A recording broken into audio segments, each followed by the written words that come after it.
शब्द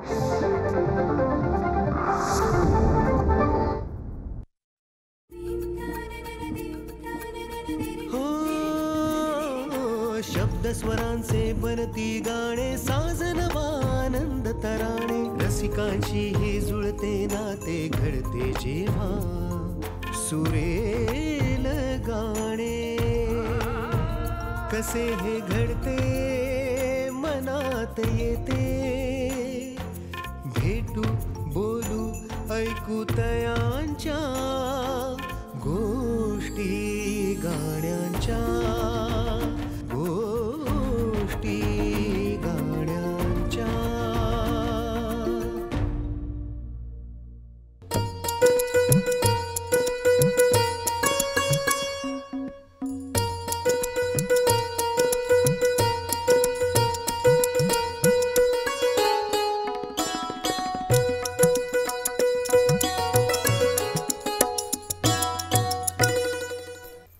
नमस्कार. गोष्टी गाण्यांच्या कार्यक्रमात आपल्या सगळ्यांचं स्वागत आहे. मराठी भावसंगीताच्या क्षेत्रात आणि पार्श्वगायनाच्या क्षेत्रात गेली अनेक वर्ष, किंबहुना 50हून अधिक वर्ष ज्यांचा आवाज आपल्या सगळ्यांच्या मनात रुंजतोय, तोच आवाज, तेच दोन आवाज आज आपल्या भेटीला आलेत. गाण्यांच्या गोष्टी ऐकत असताना त्यांच्या आठवणी आपण ऐकणार आहोतच, पण पुन्हा एकदा त्या सगळ्या गाण्यांचा एक प्रवास या कार्यक्रमाच्या माध्यमातून उलगडणार आहे. आज आपल्यासोबत आहेत रवींद्र साठे आणि रंजना जोगळेकर. नमस्कार. खरं तर रवी काका, तुमची सुरुवात ही दूरदर्शनपासूनच झाली आणि दूरदर्शनच्याच माध्यमातून साऊंड रेकॉर्डिस्ट म्हणून तुम्ही सुरुवात केलीत आणि त्याचसोबत गाणं हे सुरू राहिलं आणि आज पार्श्वगायन असेल, घाशीराम कोतवाल असेल किंवा त्यानंतरची अनेक गाणी असतील जी तुम्ही मराठी इंडस्ट्रीला दिली खऱ्या अर्थाने. त्यामुळे आजच्या या गाण्यांच्या गोष्टी सुरू करताना एखाद्या छान भक्तिमय वातावरणाने सुरुवात करूया. एखादा अभंग. हो, येस.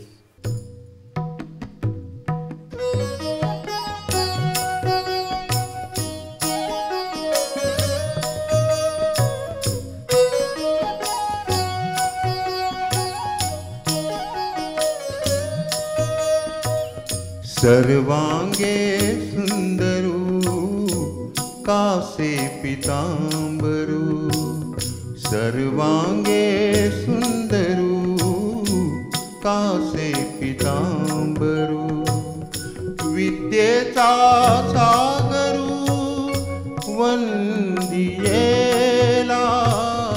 विद्येचा सागरू वंदियेला, वंदियेला. दिसेना की रूप सावळे सुंदर, दिसेना की रूप सावळे सुंदर, कासे पितांबर कासियेला, कासे पितांबर कासियेला, कासियेला. सर्वांगे सुंदरू कासे पितांबरू, सर्वांगे सुंदरू कासे पितांबरू.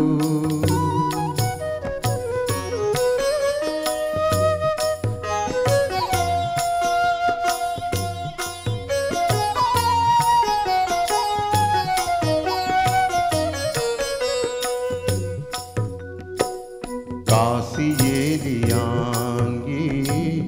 चंदनाची उटी, कासियेली आंगी चंदनाची उटी, मुक्तमाळा कंठी डोल देती, मुक्तमाळा कंठी डोल देती, डोल देती माळा पदकीरत्न कीळा, डोल देती माळा पदकीरत्न कीळा, मृगनाभी टीळा, रेखियेला मृगना विटीळा रेखियेला सर्वांगे सुंदरू कासे पितांबरू सर्वांगे सुंदरू कासे पितांबरू कासे पितांबरू कासे पितांबरू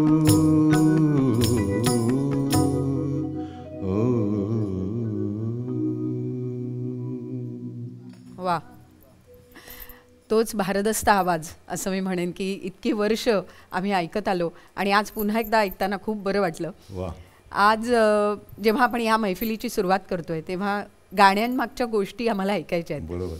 हा जो अभंग याची रचना झाली ती कशी झाली, कधी झाली ते ऐकायला आवडेल. दूरदर्शन ज्यावेळे ब्लॅक अँड व्हाईट होतं त्यावेळेला एक अरुण काकतकरांनी कार्यक्रम केला होता, समर्थ कवी. बरं. म्हणजे रामदास स्वामींच्या रचना होत्या सगळ्या आणि त्याचं सगळं निवड, लेखन आणि प्रेझेंटेशन हे सगळं सुधीर मोघेंनी केलं होतं. अरे वा. आणि त्याच्यात गाणी होती ती आनंद मोडक यांनी कंपोज केली होती. तर त्यातलं हे गाणं म्हणजे मी जवळजवळ 75-76 साली गायला असेल तेव्हापासून माझ्या प्रत्येक कार्यक्रमात मी गातो. आणि इतकं की म्हणजे मी मेन्शन करायला हरकत नाही, आप्पा वडावकर म्हणले एका कार्यक्रमात मी गेस्ट म्हणून गायला गेलो होतो तर मला म्हणले तू आधी येशील का. म्हटलं का. तर म्हणे नाही ते सर्वांगी सुंदरने सुरुवात करायची. तशी आज त्यांनी सुरुवात झाली. आणि दुसरी आठवण म्हणजे दुसरी मला त्याची आठवण येते आनंद मोडक, ज्याला हे 2024 10 वर्ष झाली त्याला जाऊन. त्यामुळे त्याला त्याच्या स्मरण करून त्याला आदरांजली वाहून मी सादर केलं. आणि आनंद मोडक हे तुमच्या दोघांच्याही बाबतीत एक समान धागा ज्याला म्हणता येईल असा होता आणि अनेक गायकांच्या बाबतीत तो समान धागा होता. आनंद मोडकांचं संगीत याबद्दल तर म्हणजे जितकं बोलू तितकं कमी आहे. मला वाटतं रंजनाताई तुझ्याकडे पण आनंद मोडकांची काही गाणी आहेत जी आपण नंतर ऐकणार आहोत. पण आता सुधीर मोघेंचा उल्लेख झाला तर तुझं नाव जे पुन्हा एकदा जोडलं गेलं ते मंतरलेल्या चैत्रबनात.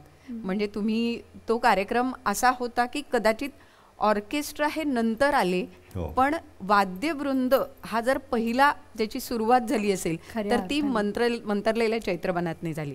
कसे होते ते दिवस आणि ते पुन्हा मंतरलेले दिवस आज पुन्हा आठवताना काय वाटतं. खरोखरच ते दिवस मंतरलेले होते असं म्हणायला हरकत नाही, कारण ही संकल्पनाच इतकी नवीन होती आणि आम्ही इतके झपाटलो गेलो होतो ह्या संकल्पनेने. आणि जवळजवळ सगळ्या या सुधीर फडक्यांच्या गाण्यांचा किंवा त्यावेळचे जे मोठे हिरो म्हणता येतील, राजा गोसावी, राजा परांजपे, या लोकांच्या चित्रपटांमधली गाणी, त्या बरीचशी गाणी त्या कार्यक्रमात होती. आणि तो कार्यक्रम जेव्हा सादर करायचा ठरला तेव्हा आठवण अगदी सांगण्यासारखी आहे की आम्ही स्टेजवर आणि समोर ही सगळी दिग्गज मंडळी म्हणजे सुधीर फडके, जितेंद्र अभिषेकी, राजा परांजपे, मला असं वाटतं त्यावेळी राजा गोसावी पण होते आणि काही चित्रपटातल्या काही त्यावेळच्या तारका होत्या आणि सगळ्यांच्या डोळ्यात अश्रू होते. आणि ते सगळेजण नंतर प्रोग्राम संपल्यावर म्हणाले की आमचा काळ तुम्ही आमच्यासमोर परत जिवंत केलात. म्हणजे जरा स्मृतीआड गेलेली लोक ती, पण त्यांना खूप भरून आलं होतं सगळ्यांना आणि खूप बरं वाटलं त्यांना की हीच गाणी, आमची गाणी आम्ही परत ह्या तरुण गायकांकडनं ऐकतोय असं करून. बरोबर. गोष्टी गाण्यांच्या. तो खऱ्या अर्थाने माझा पहिला कार्यक्रम की ज्यामुळे मी लोकांना माहीत झाले. बरोबर. म्हणजे त्यावेळची रंजना पेठे, आज रंजना जोगळेकर, पण अजूनही रंजना पेठे आठवते लोकांना. अजूनही मला लोक रंजना जोगळेकर म्हणजे तुम्ही रंजना पेठेच ना असं अजूनही विचारतात मला. खरंच आहे. पण तो एक धागा असतो ना, तो एक प्रवास जिथे सुरू होतो. पण तेव्हापासून आजपर्यंत वेगवेगळ्या संगीतकारांकडे तू गायलीस आणि वेगवेगळ्या रचना आल्या. मला वाटतं बहिणाबाईंची एक रचना अगदी अलीकडच्या संगीतकारांनी केलेली आहे तुझी, तर त्याविषयी आम्हाला सांग ना. संगीतकार उदय चितळे डोंबिवलीचे, तर ते कायम त्यांच्या संगीत रचनांचे कार्यक्रम सादर करायचे आणि त्याच्यात म्हणजे आमचा प्रामुख्याने हाच एक ठरलेला शिरस्ता होता की गाणी करायची तर ती नवीन करायची, चांगल्या कविता चांगल्या निवडायच्या आणि त्या संगीतबद्ध त्यांनी केलेल्या आणि त्याचे कार्यक्रम सादर करायचे. तर त्याचे 2 कार्यक्रम आम्ही मृगजळाचे गाव माझे म्हणून एक सादर केला होता मनोहर रणपिशांचा कवितांचा. आणि हा जो कार्यक्रम सादर केला त्याच्यामध्ये ही बहिणाबाईंची कविता होती. म्हणजे सगळ्या उत्तमोत्तम कवींच्या एक रचना घेऊन कार्यक्रम सादर करायचा असं ठरलं होतं. आणि मुख्य म्हणजे सगळ्या गाण्यांचे ट्रॅक्स बनवलेले होते चितळ्यांनी. आणि त्या ट्रॅकवर आम्हाला दरवेळी ती कविता सादर करायची होती जे आम्ही गाणार होतो ते. तर त्याच्यात ही बहिणाबाईंची कविता आहे. खूप जुनी कविता आहे. आणि कवितेविषयी बोलायचं झालं तर बहिणाबाईंनी अगदी साध्या सोप्या शब्दात जगणं आणि मरणं याच्यात एका श्वासाचं अंतर आहे खरं, ही एक फार मोठी कल्पना त्यांनी अगदी साध्या सोप्या शब्दात मांडलेली आहे. ते गाणं खरं तर माझ्याही खूप मनाच्या जवळचं आहे. मला ते फार आवडतं गाणं.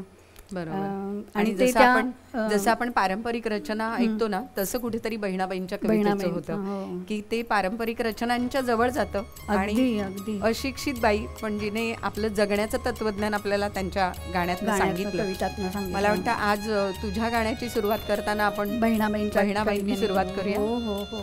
त्याचे शब्द फार सुंदर आहेत. जीव देवानं धाडला जन्म म्हणे आला आला, जेव्हा आलं बोलावनं मौत म्हणे गेला गेला. इतकं सिंपल शब्दात त्यांनी सांगितलेलं आहे. फार सुंदर कविता आहे. ऐकूया आपण. जीव देवानं धाडला जन्म म्हणे आला आला, जेव्हा आलं बोलावनं मौत म्हणे गेला गेला. जीव देवानं धाडला जन्म म्हणे आला आला, जेव्हा आलं बोलावनं मौत म्हणे गेला गेला. जीव देवानं धाडला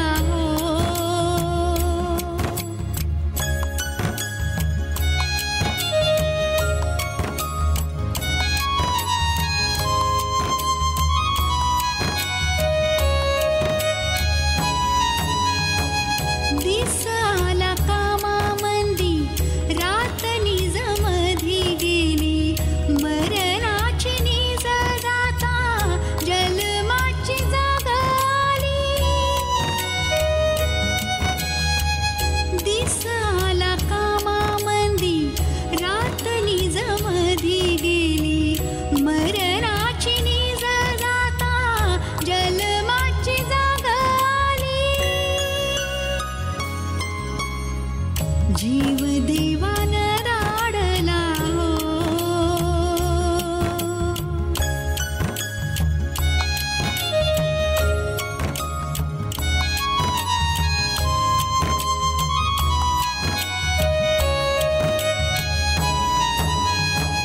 नाही सरल सरल जीवा तुझं येन जाण, जसा घडला मुक्काम त्याले भलती रे जीना. नाही सरल सरल जीवा तुझं येन जाण, जसा घडला मुक्काम त्याले भलती रे जीना. जीव देवानं धाडला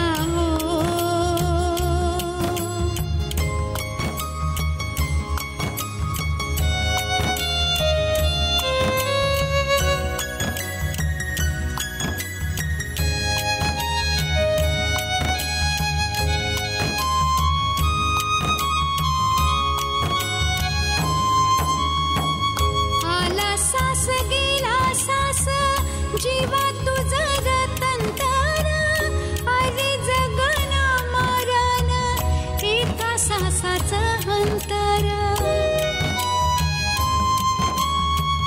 आला सास गेला सास, जीवा तुझं गतंतर, अरे जगन मरण एका सासाचं अंतर, एका सासाचं अंतर.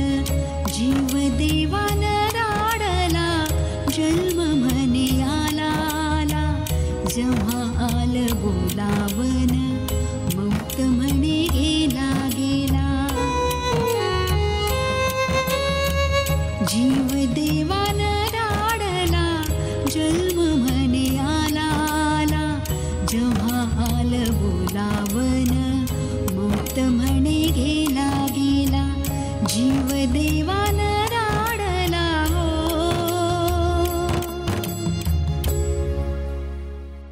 अप्रतिम. खरंच बहिणाबाईंचे शब्द आणि ते पुन्हा एकदा त्या सुरामध्ये गेल्यानंतर तेही ते तत्वज्ञान पुन्हा एकदा आपल्या जगण्याचं जगण्याचा मंत्र होऊन जातो असं काहीच आहे. आणि ज्या बहिणाबाईंनी हे जगण्याचं तत्वज्ञान आपल्याला शिकवलं त्या बहिणाबाईंचा आणि दूरदर्शनचाही पुन्हा एक अनोखं नातं आहे. म्हणजे भक्ती बर्वे यांनी साकारलेली बहिणाबाई, उत्तरा केळकरांनी गायलेली ती गाणी आजही लक्षात आहेत आणि यशवंत देवांनी दिलेलं संगीत, या सगळ्याच्या बरोबरीने साऊंड रेकॉर्डिस्ट म्हणून रवींद्र साठे हे नाव आम्ही ऐकलेलं आहे. तर बऱ्याच लोकांना माहिती नाही. बरोबर. पण ते करताना काय झालं होतं, नेमकं काय गोष्टी घडल्या होत्या? नाही, ॲक्च्युली वसंत जोगळेकर टेलिव्हिजनला आले होते आणि ते गाणी सगळी वेस्टर्न आउटडोर रेकॉर्ड झाली आणि त्याच्यानंतर शूटिंग झालं सगळं आणि ते शूटिंग असतं ते लाईव्ह होतं आणि ते रेकॉर्डेड गाणी, त्याच्यावरचं ॲक्टिंग आणि मग नंतरचे डायलॉग्स वगैरे याचं जे ध्वनिमुद्रण असतं ज्याला मिक्सिंग म्हणतात, त्याच्यासाठी त्यांना कोणतरी, कारण हे दूरदर्शनवरती नोकरीला नव्हते वसंत जोगळेकर, तर त्यांनी त्याच्यासाठी माझी नेमणूक झाली आणि मी मिक्सिंग त्याचं केलं आणि त्याच्याबद्दलचं एक सुंदर पत्र वसंत जोगळेकरांचा हस्ताक्षर अप्रतिम होतं, छापील वाटावं असं. त्यांनी त्यांच्या हस्ताक्षरात एक सुंदर पत्र मला लिहिलेलं होतं. वा, ती आठवण आजही जपलेली आहे तुम्ही. पण दूरदर्शनच्या अशा अनेक आठवणी असतील आणि तेव्हाचा तो एक पुन्हा मंतरलेला काळ होता, दूरदर्शनच्या सुरुवातीचा टप्पा होता आणि तो एकमेव चॅनल असल्यामुळे बरोबर लोकांना पर्यायच नव्हता. आता कसं आहे, सर्फिंग चॅनल करता येतं, हा नाही बरा वाटला तो नाही वाटला, फक्त सर्फिंग करणारे लोक पण आहेत. बरोबर. तर त्यावेळेस त्याला पर्यायच नव्हता, तो ऑन केल्यानंतर एकच चॅनल दिसेल. पण तेव्हा त्या दर्जाचे कार्यक्रमही होतच होते आणि आजही ती परंपरा दूरदर्शननी चालू ठेवलेली आहे. गोष्टी गाण्यांच्या. त्यावेळेला दूरदर्शनच्या कार्यक्रमांची निर्मिती करत असताना, साऊंड रेकॉर्डिस्ट म्हणून काम करत असताना, मला वाटतं 7 वर्ष तुम्ही होतात, 74 ते 81 नोकरी केली. हां. पण त्या 7 वर्षामध्ये म्हणजे पुष्कळ सांगण्यासारखं आहे. म्हणजे आपल्याला एक एपिसोड लागेल. म्हणजे मोगूबाई कुर्टीकर, किशोरी आमोणकर, बी शांताराम, तुमचे मदर टेरेसा यांच्या डॉक्युमेंटरीचा रेकॉर्डिस्ट मी होतो. बरं. वा. म्हणजे चक्क कुर्डी गावी आम्ही गेलो होतो मोगूबाईंच्या आणि दोघी वाढणाऱ्या कोण होत्या माहिती आहे? मोगूबाई आणि किशोरीताई. आणि मोगूबाई म्हणल्या, अगं त्याला सुरमई वाढ, त्याला आवडलेली दिसते. म्हणजे हे मी अजूनही काटा येतो माझ्या अंगावर, काय केवढं भाग्य आहे. तर त्याच्यामध्ये इव्हन रविशंकरांच्यावरती एक डॉक्युमेंटरी केली, ती आलाप म्हणून, ज्याला सिंगापूरला बेस्ट डॉक्युमेंटरी म्हणून अवॉर्ड मिळालं. त्या डॉक्युमेंटरीला त्याचा पण साऊंड काय पोर्शन मी केला होता रविशंकरांचा. पण दूरदर्शनच्या वरती एक मला खूप सांगावं असं वाटतं की दूरदर्शनवरती जे संस्कृत अमृत मंथन नावाचा कार्यक्रम व्हायचा, त्याच्यात सुहासिनीबाई स्वतः संस्कृत MA असल्यामुळे त्यांच्याकडे ती जबाबदारी दिलेली होती. आणि तेव्हा वसुंधरा पेंडसे नाईक होत्या, अमृत मंथन करायच्या. त्या पण येत होत्या, मेपूर येत होते, तुमचे वसंत बापट येत होते. बरोबर. आणि त्यांचं डिस्कशनचा कार्यक्रम असायचा आणि त्या डिस्कशनच्या कार्यक्रमामध्ये काहीतरी संगीत पाहिजे, काहीतरी पाहिजे. आता कालिदासावरती जर मेघदूत सादर होणार असेल तर सुहासिनीबाई काय करायच्या, इलस्ट्रेशन ग्राफिक डिपार्टमेंटमधनं काढून घ्यायच्या आणि त्याच्यावरती श्लोक गायले जायचे. आणि त्यांचा दुर्दैवाने त्यांचा गाण्याचा आवाज गेला होता. ते एकपात्री कार्यक्रम करायच्या. अनेक लोकांना माहिती नाही की एकपात्री स्वयंवर, एकपात्री मानापमान सुहासिनीबाई करायच्या. सुहासिनीबाई करायच्या. पुरुषांची गाणी सगळे डायलॉग आणि नायिकाची गाणी सगळे त्या स्वतः म्हणायच्या, एकपात्री. आणि त्याच्या स्ट्रेनमुळे त्यांचा आवाज गेला होता. त्यामुळे गाण्यासाठी मला निवडलं गेलं, कारण कोणाला पेमेंट द्यायचं नव्हतं, मी दूरदर्शनवरती नोकरी करत होतो. तर त्याच्यामुळे झालं काय माझा फायदा की संस्कृत कसं गावं, उच्चारण कसं करावं हे त्यांनी माझ्याकडनं घोटवून घेतलं. त्यामुळे आज मला जी पावती मिळते की तुमचं उच्चारण खूप बरोबर. चांगलं आहे, त्याचं श्रेय जातं सुहासिनी मुळगावकरांना. वा वा. तर त्यांचं एक ऐकवण्यासारखं आहे ते म्हणजे सदाशिव निंबाळकरांचा एक योगावरती कार्यक्रम होता. बर. त्याचं टायटल माझ्या आवाजात व्हायचं. ते मी म्हणू? ऐकूया. हो ओके. नक्कीच. सफेद 2.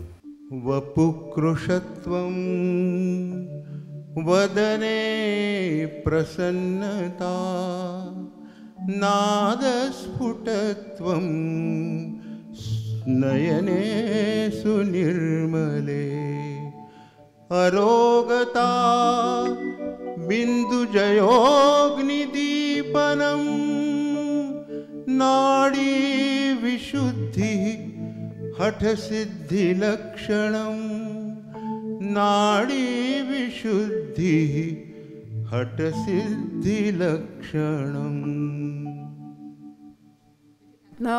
पूर्ण तो कार्यक्रम जो होता योग साधना आणि त्याला जोडलेला श्लोक, हो.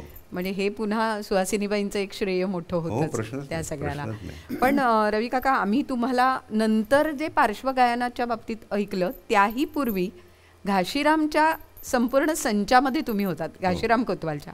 माझे सुरुवातच मला वाटतं सुरुवातच घाशीराममुळे घाशीराममुळे झाली. त्याच्यामुळे मी पार्श्वगायक झालो. त्याच्यामुळेच अनेक गोष्टी नंतर खूप मोठ्या मोठ्या प्रोड्युसरांच्या पिक्चरला गायलो, हिंदीमध्ये गायलो, मराठीत गायलो. तर हे सगळं पार्श्वगायनाचं सगळं क्षेत्र आहे ते सुरुवात झाली घाशीराममुळे. पण घाशीरामच्या त्या दिवसांमध्ये ते प्रयोग आणि तो सगळा एक भारलेला काळ होता.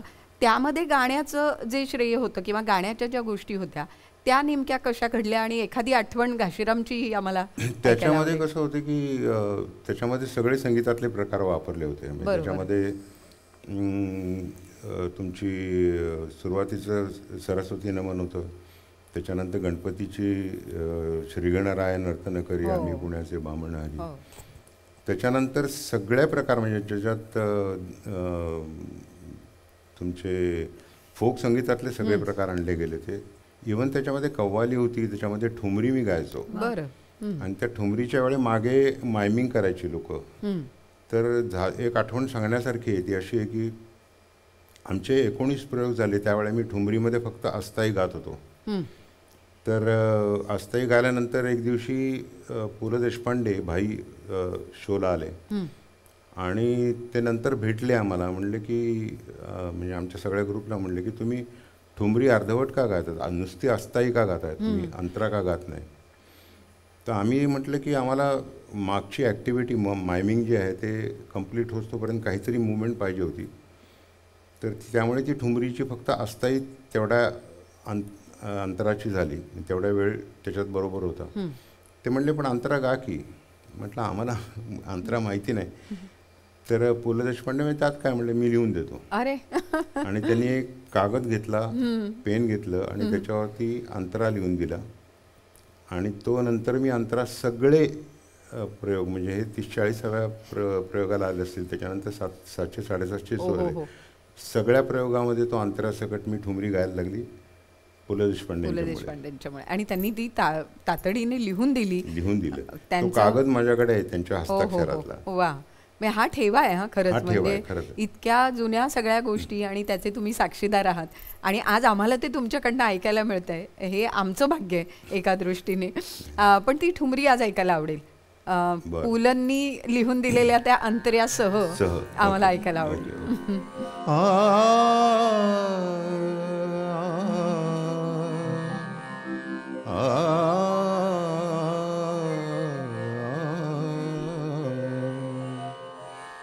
जागी सारी रतिया नाही समझत पिया, जागी सारी रतिया नाही समझत पिया, जागी सारी रतिया ए समझाऊं समझाऊं समझाऊं समझाऊं समझाऊं समझाऊं नाही समझत पिया पिया नाही समझत जागी सारी रतिया नाही समझत पिया जागी सारी रतिया. एवढं गात असे. मग भाईंनी अंतरा लिहून दिल्यानंतर तो असं गायला लागलो. सोतन के संग सोतन के संग सोतन के संग प्रीत बढ़ाई अब काहे अब काहे काहे को अब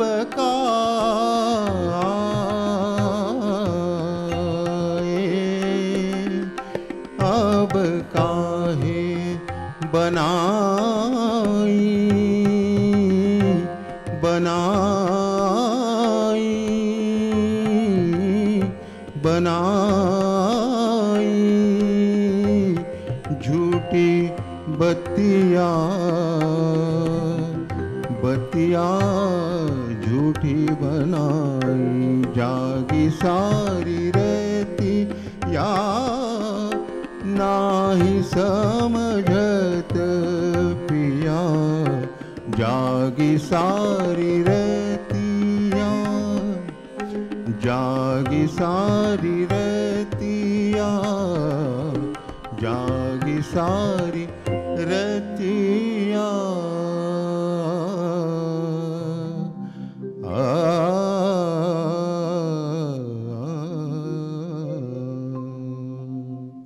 वा वा. पण मग हा अंतरा घ्यायला लागल्यानंतर काही प्रेक्षकांनी काही वेगळी दाद दिली का? पहिले एक गोष्ट सांगायची हां की 92 साली नाटक बंद झालं. त्याच्यानंतर मी कार्यक्रमामध्ये पण ठुमरी कधी गायलो नाही. आज गातो. त्यामुळे बहुतेक माझं काही चुकलं नसावं. सूर बेसूर आता काही इलाज नाही. पण खूप छान. म्हणजे इतक्या वर्षानंतर तुम्ही आज ती परत एकदा त्या गाताय. ठुमरीच्या बाबतीत असं जेव्हा मी अंतरासकट ती गायला लागलो म्हणजे त्याच्या आधी सुद्धा तर त्याची एक छान आठवण खूप सुंदर आठवण आहे. फार आमच्या माझ्या मित्रांना पण आवडेल. ती अशी की तालमी जेव्हा आमच्या 3.5-4 महिने तालमी झाल्या घाशीरामच्या तर त्यावेळेला सगळ्या संगीताची तालीम व्हायची. त्या ठुमरीची पण व्हायची. आम्ही रिहर्सल करायचो ठुमरीची. माझी ठुमरी झाली की बाकीच्या सगळ्या जे 25-30 ब्राह्मण होते त्यांना काही काम नसायचं. ते चला आता बुवांचं गाणं सुरू झालं आता चहा प्यायला मोकळे. तर ते तेव्हापासून माझ्या म्हणजे मला बुवा म्हणतात ते तेव्हापासून. बरोबर. ते ग्रुपमध्ये म्हणायला लागले मग बाहेर म्हणायला लागले म्युझिशियन्स म्हणायला लागले आणि ते मला नाव चिकटलं ठुमरीमुळे. वा वा वा बुवा असं आम्ही आजही म्हणतो. गोष्टी गाण्यांच्या. या सगळ्या ह्याच्यात म्हणजे जसं घाशीरामच्या ह्या आठवणी आहेत तसं दूरदर्शनच्या बाबतीत शब्दांच्या पलीकडले किंवा हे जे म्युझिकल कार्यक्रम त्यावेळेला जे व्हायचे त्याबद्दल काही आठवण आहे का? किंवा त्यावेळेची काही एखादी आठवण एखादं गाणं त्यावेळेची आठवण म्हणजे काय की दूरदर्शनचं मी स्वतः म्युझिक रेकॉर्डिंग पण केलेलं आहे. बरोबर. म्हणजे मला आता सांगायला हरकत नाही की 76 साली सुरेश वाडकरचं पहिलं गाणं दूरदर्शनवरचं मी रेकॉर्ड केलं. माझं पण. वा. तुमचं पण? माझं पण केलंय त्याच कार्यक्रमात. आणि खूप म्हणजे काय होतं की मला संगीताचा कान असल्यामुळे रेकॉर्डिंग माझ्याकडनं चांगलं व्हायचं. आणि ते एक छोट्या नागरावरती किंवा ओव्हर रेकॉर्डरवरती सिंगल ट्रॅकवरती मी रेकॉर्ड करायचो. बापरे. त्यावेळेला असा स्टुडिओ असायचा, त्याच्यात पार्टिशन घातली जायची, म्युझिशियन प्रत्येक पार्टिशनमध्ये बसवायचे, गायक एका पार्टिशनमध्ये. म्हणजे आपले याची असतात कार्डबोर्डची पार्टिशन, कार्डबोर्ड नव्हे सेटवरती असतात तशी. आणि ती पार्टिशननी म्युझिशियन सेपरेट करायचे. आणि दूरदर्शनचं कसं आहे की अकॉस्टिकली खूप डेड असतात स्टुडिओ. बरोबर. त्यामुळे ते मी मी जवळजवळ 4 मायक्रोफोन किंवा 5 मायक्रोफोन, 4 नाही 4च मायक्रोफोन होत आहे माझ्याकडे, तेवढे मी लावायचो. आणि त्या एका सिंगल ट्रॅकवरती मी हेडफोन कानाला दाबून मिक्सिंग करायचो. आणि नंतर ते तसंच गाणं ठेवायचे. म्हणजे रेकॉर्ड झाल्यानंतर मी दुसऱ्या एन्व्हायरमेंटमध्ये जाऊन ऐकायचो आणि मग दुसऱ्या गाण्याची तयारी सुरू व्हायची. मोठं आव्हान होतं खरं म्हटलं तर ते. कारण त्यावेळेला इतकी तांत्रिकदृष्ट्या इतक्या गोष्टी पुढारलेल्या नव्हत्या. पण तरी तुम्ही हे सगळं नाही, ते केवळ म्युझिकची आवड आणि ते रेकॉर्डिंग मला ते म्हणजे भिनायचं.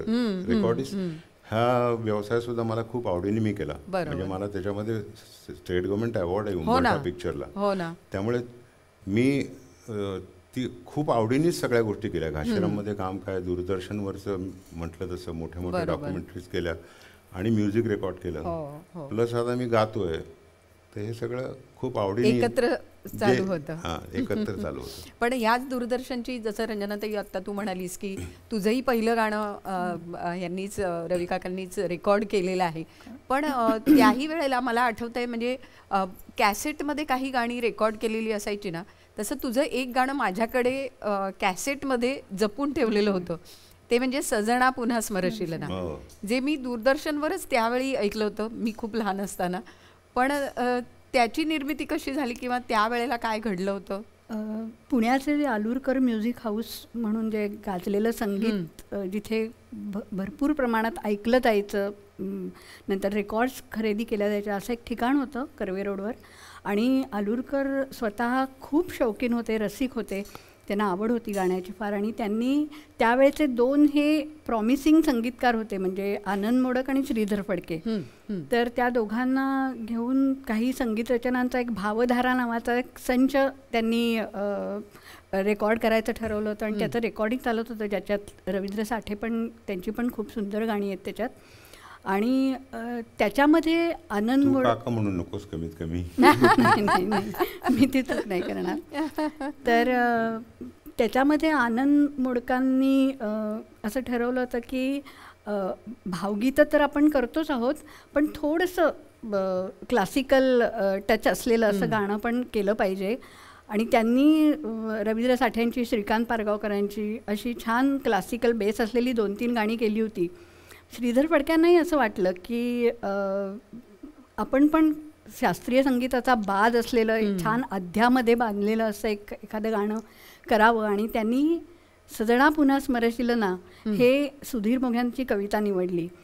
ही कविता एक फार वेगळीच कविता आहे, कारण त्याच्यात कमीत कमी शब्द आहेत. सजना पुन्हा स्मरशील ना साऱ्या खुणा एवढंच ध्रुवपद आहे. बरं. हां. आणि अंतराही अगदी छोटे छोट्या 3-3 शब्दांचे असे 2 ओळींचे अंतरे आहेत आणि 2च अंतरे आहेत त्याला. ह्याच्यात थोडीशी गायकी दाखवायला स्कोप होता. म्हणजे जरी सुगम संगीत गायचं ही जरी माझी आवड असली तरी मी उत्तम शास्त्रीय संगीत शिकलेली आहे. मी क्लासिकल संगीतामध्ये MA केलेलं आहे SNDT युनिव्हर्सिटीचं. मी चांगल्यापैकी शिक्षण घेतलेलं आहे क्लासिकलचं. आणि सजना पुन्हा स्मरशीलनामध्ये गायकीला वाव होता, त्याच्यात थोडी आलापी वगैरे अशी खूप चांगल्या चांगल्या जागा ठरवून घेतल्या होत्या आणि त्याच्यावर आलापी वगैरे केलेली होती. तर ते गाणं म्हणजे त्यावेळी तर खूप गाजलंच त्या कॅसेटमधनं. आणि विशेष सांगायची गोष्ट म्हणजे की ख्यातनाम गायिका आशा भोसले ह्यांची खूप वर्षण गाणी मी गायले होते. पण त्यांनी कुठेतरी हे गाणं ऐकलं आणि त्यांना हे गाणं गावंसं वाटलं. आणि त्यांनी श्रीधरना सांगितलं की माझ्या पण आवाजात हे गाणं कर. मग त्यांनी पण ते गाणं केलेलं आहे. म्हणजे बाकी त्यांची बरोबरी मला अजिबात करायची नाही, पण सांगायची गोष्ट अशी की एवढ्या मोठ्या गायिकेला ते गाणं आवडलं आणि त्यांनी ते परत रेकॉर्ड केलं. तर ते गाणं आपण घेऊया का आता? नक्की, आम्हाला आजही पुन्हा एकदा ऐकायला आवडेल ते. जरूर घेऊ.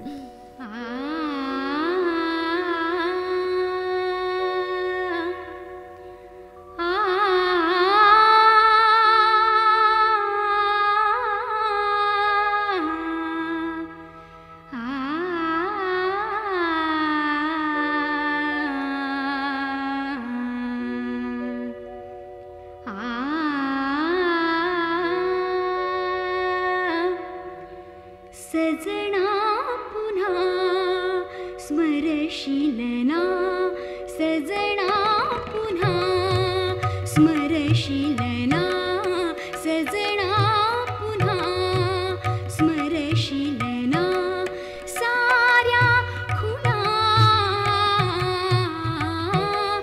सजना पुन्हा, साऱ्या खुणा सजना पुन्हा स्मरशील ना, सजना पुन्हा स्मरशील ना.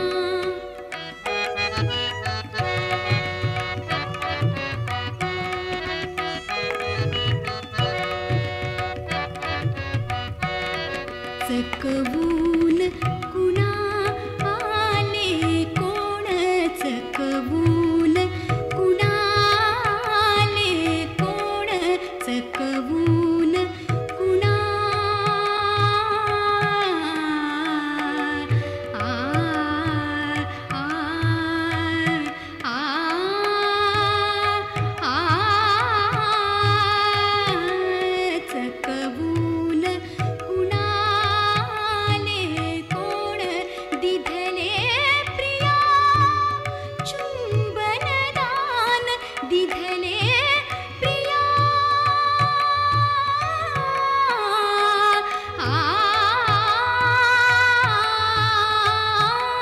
दिधले प्रिया चुंबनदान, कोणी कुणा कोणी कुणा कोणी कुणा सजना पुन्हा स्मरशील ना, सजना पुन्हा स्मरशील ना.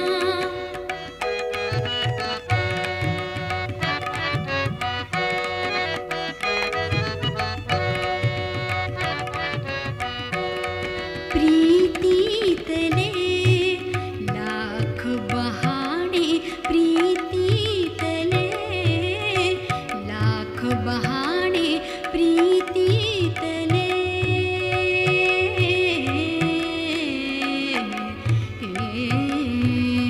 आ आ आ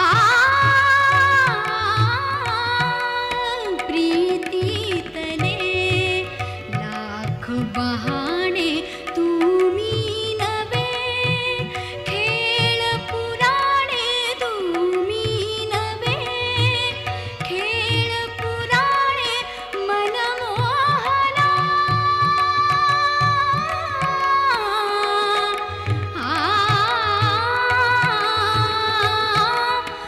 मनमोहना मनमोहना मनमोहना सजना पुन्हा स्मरशील ना, सजना पुन्हा स्मरशील ना, साऱ्या खुणा सजना पुन्हा, साऱ्या खुणा सजना पुन्हा स्मरशील ना, सजना पुन्हा, सजना पुन्हा, सजना पुन्हा स्मरशील ना. आहाहा. गोष्टी गाण्यांच्या. म्हणजे जसं म्हणतो ना आपल्या रसिक प्रेक्षकांच्याही जवळची काही गाणी असतात, त्यातलं हे नक्कीच आहे. आणि तसंच रवी काका तुमच्याबाबत झालं की कुणाच्या खांद्यावर कुणाचे ओझे, बापरे. म्हणजे रवींद्र साठे असं जे समीकरण अजूनही माझी करून हो हो अजूनही 50 वर्षानंतर ऍक्च्युली. पण खरंच आहे तो, म्हणजे ती सही आहे तुमची त्या गाण्यावर खऱ्या अर्थाने म्हणतात तसं. पण त्या गाण्याची म्हणजे सामना चित्रपटातली सगळीच गाणी, त्यावेळेची ती गाणी होत असताना काय घडलं होतं, तो चित्रपट तुमच्याकडे कसा आला आणि ते गाणं तुमच्याकडनं कसं तयार झालं? ॲक्च्युली कसं आहे की घाशीरामची जी पूर्ण टीम आहे, म्हणजे विजय तेंडुलकर घाशीरामचे नाट्यलेख, त्याच्यानंतर भास्कर चंदावरकर, जब्बार पटेल डायरेक्टर, हो, ह्या तिघांनाही घेऊन एक पिक्चर निघाला बरं, ज्याचं नाव सामना. तर नॅचरली चंदावरकर सर, मला फिल्म इन्स्टिट्यूटमध्ये मी जेव्हा शिकलो साऊंड रेकॉर्डिंग, त्यावेळी मला म्युझिक डिपार्टमेंटचे ते हेड होते. अच्छा. आणि त्यावेळी जी म्युझिक प्रॅक्टिकल्स व्हायची त्याच्यात माझ्याकडनं मी खूप वेळा गायलेलो आहे, म्हणजे इतर साऊंड रेकॉर्डिस्टच्यासाठी. आणि चंदावरकरांना माझा आवाज पूर्णपणे माहिती होता. तर घाशीरामच्या बाबतीत मी घाशीराममध्ये त्यांच्या सगळ्याच्या पसंतीला उतरलो होतो, त्यामुळे माझी निवड सामनाच्या गाण्यासाठी झाली. पण मी ते सामनाचे जे कुणाच्या खांद्यावर आहे ते मी श्रेय पूर्णपणे मी घेणार नाही. याचं कारण असं आहे की आरती प्रभू नावाच्या श्रेष्ठ कवीचे शब्द की जे सगळं जीवनाचं तत्त्वज्ञान त्या गाण्यात सांगितलं. अंत झाला असता आधी जन्म एक व्याधी, वेदनांची गाणी म्हणजे पोकळ समाधी, देई कोण हळी त्याचा पडे बळी आधी, हारापरी हवतात मेहे ज्याच्या गळी साजे, कुणाच्या खांद्यावर कुणाचे. आणि हे आत्ता जसं काटाला अंगावर, तसं आरती प्रभू जेव्हा गेले, वारले, त्यावेळी एक श्रद्धांजलीचा कार्यक्रम झाला होता दूरदर्शनवरती. आणि भक्ती स्टाफमध्येच होती, मी पण स्टाफमध्ये होतो. तर भक्ती तो कार्यक्रम कंडक्ट करत होती. त्यावेळी मग अमोल पालेकर वगैरे असे बरेच लोक श्रद्धांजलीच्या कार्यक्रमासाठी येणार होते. तर भक्ती मला शोधत होती आणि मला कोणतरी सांगितलं, अरे भक्ती तुला शोधते. मी भक्तीकडे म्हटलं काय झालं? ते म्हणले तू कुणाच्या खांद्यावर गायलाच नाही. म्हटलं हो. मग ते तू आज लाईव्ह गाशील का? म्हटलं काय झालं? म्हटलं तुला माहिती नाही का आरती प्रभू गेले? म्हटलं काय सांगतेस काय? आणि इट वॉज अ शॉक. म्हणजे मी ज्या गाण्यामुळे प्रसिद्ध झालो तो कवी साक्षात गेला, तर मग मला भयंकर धक्का बसला. मी म्हटलं मी लाईव्ह प्लीज गाणार नाही, मी रेकॉर्ड करून तुला देतो. आणि हा जो अंतरा आहे, अंत झाला असता आधी जन्म एक व्याधी, तो मी गायलो नुसत्या तानपुऱ्यावरती. बरं.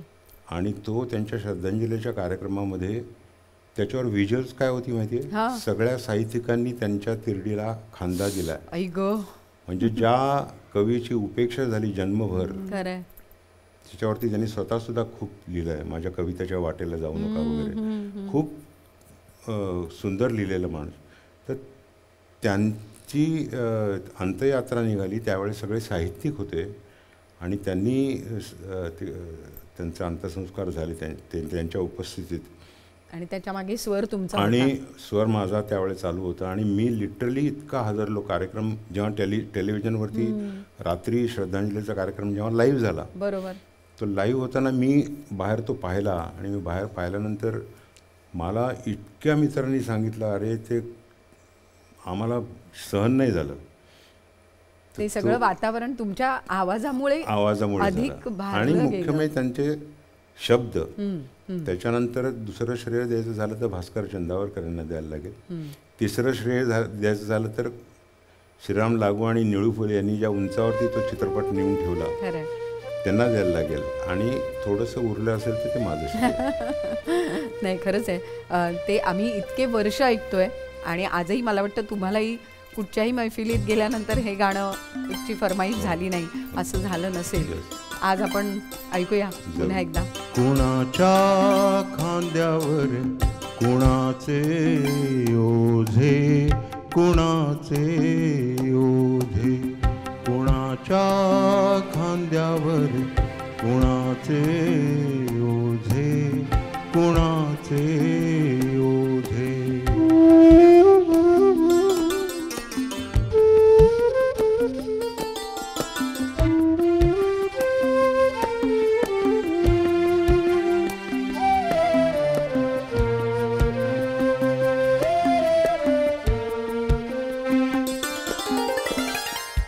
कशासाठी उतरावे तंबू ठोकून, कोण मेले कुणासाठी रक्त उकून, कशासाठी उतरावे तंबू ठोकून, कोण मेले कुणासाठी रक्त उकून, जगतात येथे कोणी मनात कुजून, तरी कसे फुलतात गुलाब हे ताजे, कुणाच्या खांद्यावर कुणाचे ओझे, कुणाचे ओझे, कुणाच्या खांद्यावर कुणाचे ओझे, कुणाचे ओझे,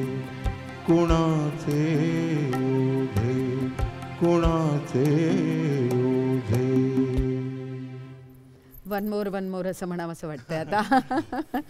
कारण वन्स मोर मिळतो तसं मग पुढचं कडवं घ्या असं जेव्हा मैफिलीत मी सांगितलं त्याची आठवण खरंच आहे. आणि त्यामुळे ते गाणंच म्हणजे इतके वर्ष झालं तरी आपल्या मनात आहे.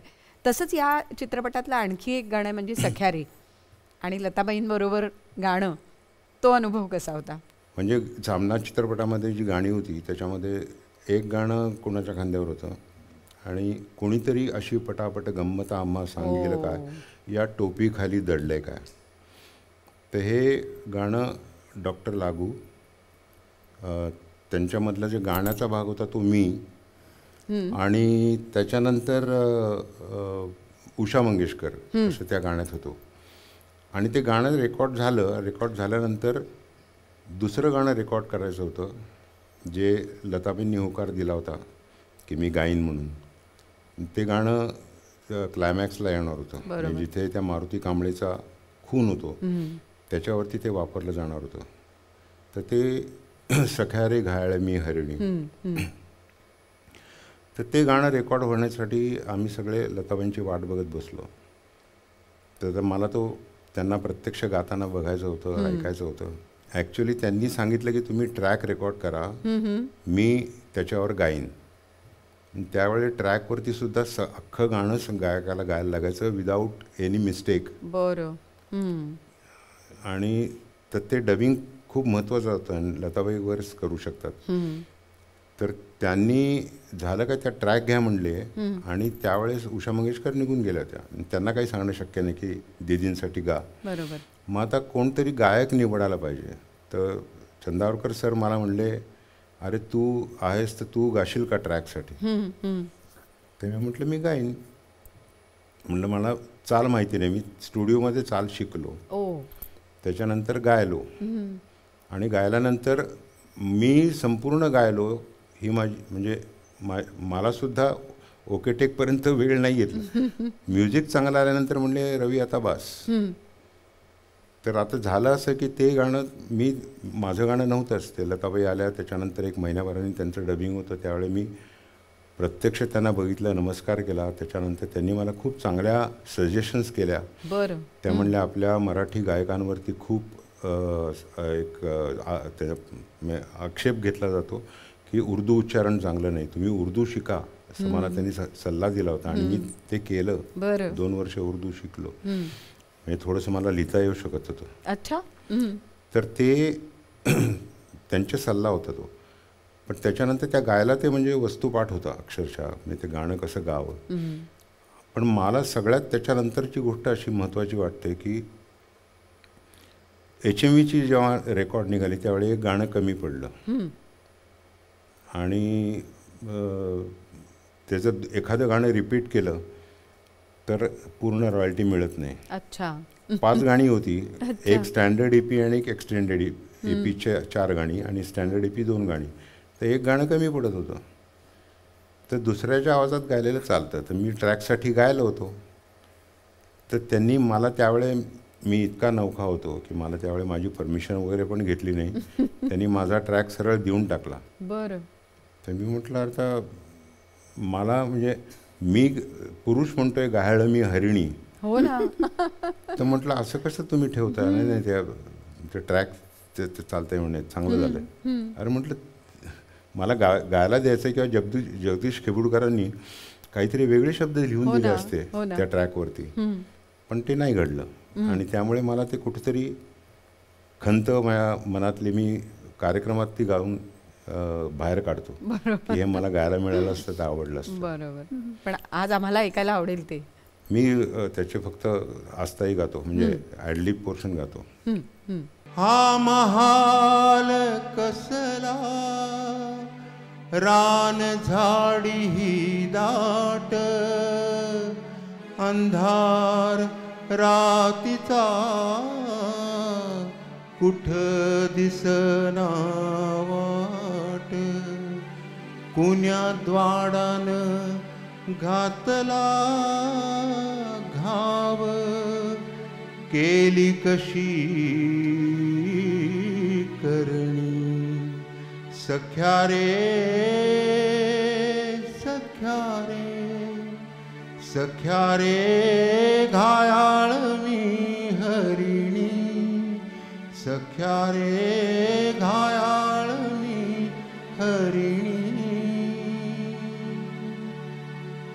खरं तर ती आर्तता, म्हणजे असं म्हटलं जातं ना की सुरेश भटांनी अनेकदा एका स्त्रीची भूमिका आपल्या लेखणीतनं मांडली आहे आणि ती त्यांची वाटावी, तिची वाटावी, इतकं उत्तम भटांनी अनेकदा लिहिलं आहे. तसं कुठेतरी मला या गाण्याचं वाटलं की ती स्त्रीची.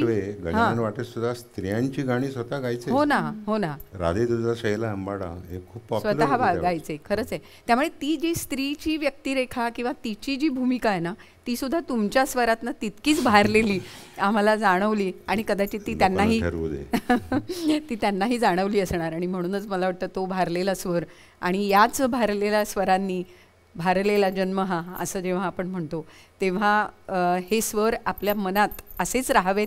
आणि खरं तर रवींद्र साठे, रंजना जोगळेकर, तुमच्या दोघांशी आम्हाला अशा अनेक गप्पा मारायच्या आहेत, अनेक गाण्यांच्या गोष्टी आम्हाला उलगडून बघायच्या आहेत. पण आज इथेच थांबूया, पुन्हा पुढच्या भागात भेटू आणि या गोष्टी पुढे नेऊ. धन्यवाद.